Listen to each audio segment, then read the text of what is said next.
일단 규제를 무서워하는 순간 치명적인 실수를 할 수도 있습니다. 당연히 걱정이 되겠죠. 양도소득세는 68.2%까지 세금으로 부과됩니다.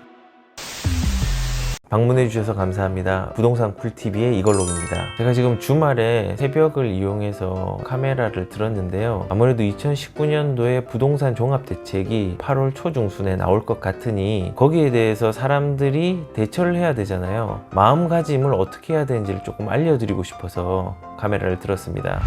혹시 규제책이 나오면은 무조건 무서워하지 말자, 이 말씀을 드리고 싶었습니다. 가장 억울하고 무서워해야 할 대상은 바로 관리처분인가 행정 절차를 마치고 막 일반 분양을 준비하는 강남권의 재건축 조합원들입니다. 나머지는 당분간 관망하시다가 적절한 매수 매도 타이밍을 잡으셔서 투자 대상을 기다리시거나 찾으시면 되는 겁니다. 저는 절대로 부동산 투자에 대해서 호도하거나 투자를 권유드리는 게 아니라 제발 투자 여부를 떠나서 강력한 규제책이 나왔다고 내 재산이 날아갈까봐 두려워하지 않았으면 좋겠어요. 너무 겁먹지 말라는 말씀을 드리고 싶은 거예요. 일단 규제를 무서워하는 순간 잘못된 시기에 물건을 팔아서 세금 폭탄을 맞거나 비과세 요건을 제대로 챙기지 못하는 치명적인 실수를 할 수도 있습니다. 제 주변에 정부 말을 듣고 송파 우성 4차를 9억 초중반에 팔았는데 1년 뒤에 12억이 됐습니다. 서울에 집이 여러 채가 있어서 세금은 세금대로 억소리 나게 내고 시세 차익도 못 누리고 그냥 지금도 현금으로 가지고 있는데 왜 가지고 있느냐? 아직 정부의 정책이 무서워서 투자를 못 하겠답니다. 규제의 실태를 파악 못하고 겁먹은 사례를 알려드리면, 예전에 양도소득세가 걱정이 된다 라는 고민을 안고 대구에서 서울까지 상담을 받으러 오신 분이 있었습니다. 당연히 걱정이 되겠죠.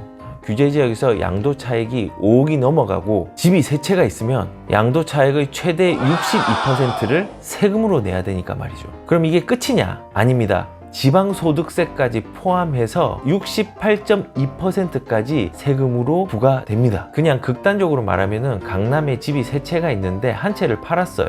공제할 거 다 공제하고 차익으로 5억이 남았다고 가정하면 양도소득세는 3억 4천만 원 정도를 내야 되는 겁니다.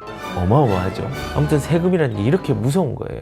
상담으로 다시 돌아가서 상담하는 분에게 제가 이제 소유한 집이 어디 있냐고 물었어요. 하시는 말씀이 대구 수성구에 집이 3채가 있고 2017년 9월 달에 부동산 추가 대책이 발표되면서 대구 수성구가 투기과열지구로 지정이 되었어요. 그래서 세금 중과가 너무 걱정되는데 어떻게 해야지 세금을 줄일 수 있을까요? 라고 저한테 상담 요청을 한 거죠. 저는 한마디로 그냥 걱정하지 말라고 했습니다. 왜냐하면 현재 규제지역은 조정대상지역, 투기과열지구, 투기지역 순으로 나누어져 있고 사람들이 이 순서대로 규제가 무조건 세지는 걸로 알고 있습니다. 물론 세지는 건 맞습니다. 그런데 다 특징이 있어요. 조정대상지역은 여러 기능이 있지만은 세금을 중과하는 기능을 한다는 것입니다.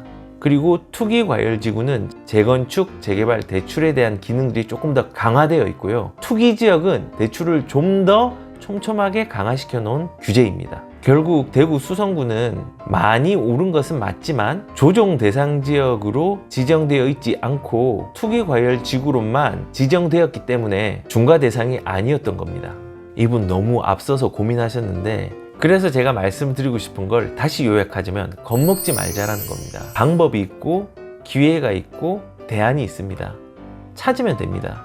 이번에도 규제 정책이 나오면 또 한번 집값을 잡을 것이다, 가격이 하락할 것이다, 이 정책으로 집값이 크게 떨어질 것이다, 상승장은 끝났다, 이런 뉴스들이 나올 수 있습니다. 근데 이런 뉴스가 나오면은 몇몇 분들은 정말로 내 집값이 그냥 끝없이 추락하는 것은 아닐까? 그리고 더 이상 상승 여력은 없는 것일까? 라고 진짜로 생각하는 분도 계시더라고요. 그런데 우리가 경험한 가장 큰 경제 위기 중에 하나는 2008년도에 겪은 서브프라임 사태입니다. 서브프라임은 국제적인 금융위기임에도 불구하고 연속적으로 부동산 가격을 하락시킨 기간이 불과 1년이 채 안 된다는 것을 간과하시면 안 됩니다. 결국에 여러 요인들이 작용을 하겠지만 부동산 가격은 긴 상승과 짧은 하락이 지속적으로 반복하면서 가격 곡선은 우상향하게 되어 있습니다. 조만간에 센 규제가 나온다고 이미 언론에서 얘기를 하지만 너무 겁먹지 마십시오.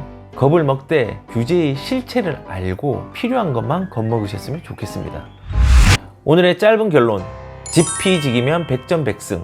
규제를 제대로 알고 제대로 대처하자. 시청해주셔서 감사합니다.